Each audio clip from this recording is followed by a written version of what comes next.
நம்ம ஆக்சிடென்ட் ஆயிடுச்சு. ஆக்சிடென்ட் ஆகி வண்டியெல்லாம் கவுந்து போய் எல்லாரும் இங்கேருந்து ரொம்ப சேலத்துக்கு போயிட்டு இருக்கிறேன். ஆனா எல்லாரும் நினைச்சிட்டு இங்கேருந்து சேலத்துக்கு தான் போயிட்டு இருந்தேன் நம்மளோட ஃப்ரெண்ட்ஸ் எல்லாம் மீட் பண்றதுக்கு. அப்போ திரும்ப வண்டி வந்து சென்னை பக்கம் நிக்குது வண்டி கவுந்து. ஸோ அப்போ ஒருத்தர் வந்து கொஞ்சம் மாஸ்க் எடுத்துட்டு கோட்டர் சொல்லு மச்சி அப்படின்னு சொன்னீங்க. இந்த மாதிரி பிரச்சனை எல்லாம் உயிர் பயத்தோட வண்டி கவுந்து போய் உயிர் பயத்துல இருக்கிறோம். அந்த நேரத்தில் மாஸ்க் எடுத்து கொஞ்சம் கோட்டர் சொல்லு மச்சி அப்படிங்கிறாரு. நான் சொன்னேன், யோ எந்த நேரத்தில் என்ன சொல்லணும்னு தெரில அவனுக்கு அப்படின்னு சொல்லி கொஞ்சம் லைட்டாக கொஞ்சம் எமோஷனல் ஆகிட்டேன். But anyway that was just a moment. But எப்படி இருந்தது? லைக் அடுத்த நாள் வந்து உங்களோட அந்த கோபமான இதான் வந்து எல்லா இதுலயுமே வந்து இருக்கு. அது 10 நிமிஷம், அடுத்த நாள்லாம் இல்லை, போன 10 நிமிஷத்துல நியூஸ்ல வந்துடுச்சு.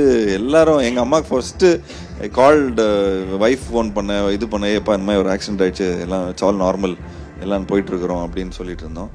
ஃபோன் எடுக்கல 2 பேரும். பட் அதுக்கப்புறம் ஃபோனா பறகுது, டேய் all okay all okay all ஓகேன்னு. என்ன எல்லாம் நியூஸ்ல வந்துடுச்சு.